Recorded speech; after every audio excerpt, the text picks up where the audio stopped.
పెద్దలు అరుణ్ కుమార్ గారు అంటే నాకు చాలా మంచి అభిప్రాయం. ఆయన కూడా ఏ పార్టీకి సంబంధం లేకుండా ఉన్నది ఉన్నట్టు మాట్లాడే వ్యక్తి. అంబటి రాంబాబు గారిని అన్యాయంగా జైల్లో పెట్టారని చెప్పి అంటా ఉన్నారు. అన్యాయంగా ఎలా పెట్టారండి? ఇప్పుడు ఎవరో పెట్టరు కదా, జైల్లో పెట్టాల్సిన అవసరం లేదు కదా, ఆ సమయం లేదు. ఏదైతే ఆయన పరుష పదజాలంతో, అసభ్య పదజాలంతో ఒక ముఖ్యమంత్రిని దుర్భాషలాడారు, అవి చెప్పలేని పరిస్థితుల్లో దుర్భాషలాడడం వల్ల ఆ కార్యక్రమం జరిగింది. అంచేత ఒక ముఖ్యమంత్రిని ఇష్టం వచ్చినట్టు ఎవడ పడితే ఆడు తీసేస్తే మరి ఎవరో ఏమన్నారు అనుకుంటే కరెక్ట్ కాదు కదా. చట్టం దాని పని అది చేసింది. అలాగే అక్కడ ఆవేశంలో చేసిన ఎవరైతే దాడులు చేశారో వాళ్ళందరినీ కూడా అరెస్ట్ చేశారు. వాళ్ళందరి మీద కూడా ఎఫ్ఐఆర్ వేశారు, కేసులు పెట్టారు. అంచేత చట్టం దాని పని అది చేసుకుంటే వెళ్తుంది. అది అన్యాయంగా అరెస్ట్ చేశారన్నది కరెక్ట్ కాదు. ఎంచేదంటే ఆయన మాట్లాడిన దుర్భాషలను బట్టి ఆ పదజాలాన్ని ఒకసారి మీరు ఆ వీడియోలు వింటే దాన్ని బట్టి మీకు అర్థం అవుతుందని చెప్పి నేను తెలియజేస్తాను.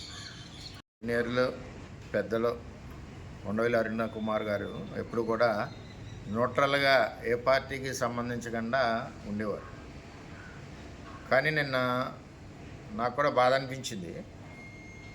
అంత సీనియర్ వ్యక్తి అయి ఉండి ఒక ముఖ్యమంత్రిని అసభ్య పదజాలంతో, వినలేని పదజాలంతో 3-4 సార్లు దూషిస్తే మరి ఆ వ్యక్తిని చూడడానికి వెళ్ళినందుకు మాకు కూడా ఇబ్బంది కలుగుతుంది. అంటే సమర్థన అండి, చూడటం వేరు, సమర్థించినట్టు అవుతుంది. ఎందుకంటే ఒక ముఖ్యమంత్రిని అలాగ తిడితే అంత అసభ్య పదజాలంతో రాజకీయంగా ఎంతో అనుభవం ఉన్న మనం మరి ఆ విధంగా సపోర్ట్ చేయడం కరెక్ట్ కాదని నా యొక్క భావన. రెండవది, రిపోర్ట్ ఏమీ చెప్పలేదని చెప్పి ఉండవల్లి అరుణ్ కుమార్ గారు కల్తీ లడ్డు మీద చెప్తా ఉన్నారు.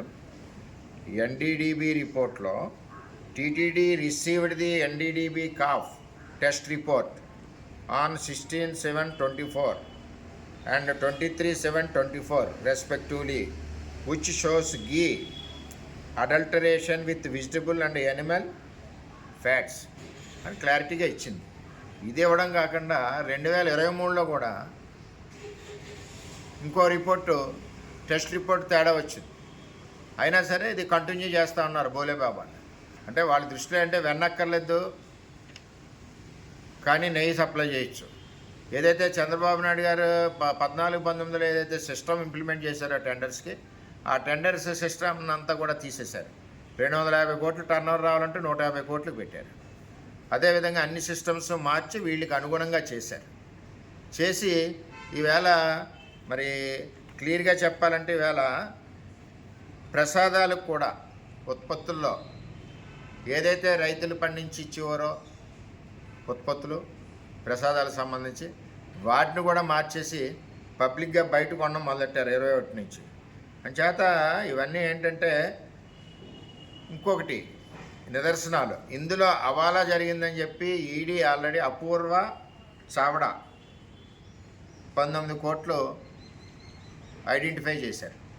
ఇవన్నీ క్లారిటీగా ఉండగా మరి దీని గురించి ఆల్రెడీ రసాయనిక మిశ్రమాలు కలిపారని చెప్పి బోలేబాబా డైరీ టోటల్గా ఉంది.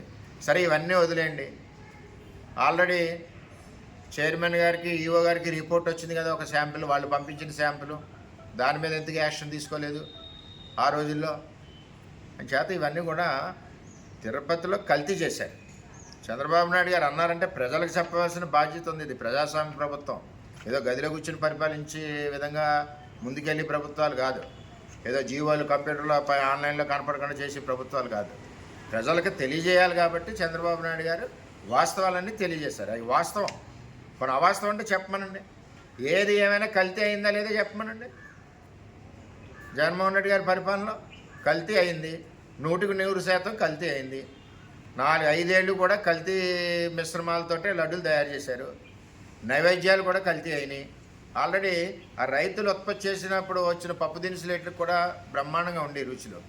ఏదైతే ఆఖరికి వంట అక్కడ మరి ఇది చేసేవాళ్ళు ఎవరైతే ఉన్నారో లడ్డూలు తయారు చేసేవాళ్ళు, ఇప్పుడు మీరు మార్చారు ఇవి మార్చిన దానివల్ల మరి సువాసన రావట్లేదని చెప్పి తెలియజేశారు కూడా.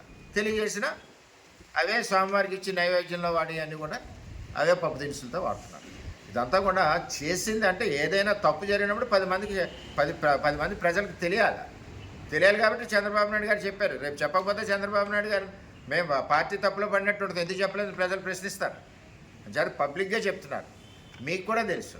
అంచేత ఏంటంటే దీన్ని మన వెంకటేశ్వర స్వామి గారి యొక్క ప్రసాదాలు ఏదైతే ఇబ్బంది కలిగినాయో, అపవిత్రం అయినాయో, మన ప్రభుత్వం కూటమి ప్రభుత్వం వచ్చిన తర్వాత నుంచి బ్రహ్మాండంగా జరుగుతున్నాయి. ఇప్పుడు పెట్టుకోండి టెస్ట్ రిపోర్ట్లు, మీకు ఎన్ని కావాలని పెట్టుకోండి. అంచేత ఏది ఏమైనా వెంకటేశ్వర స్వామి యొక్క పవిత్రతని కాపాడే మొదటి వ్యక్తి చంద్రబాబు నాయుడు గారు.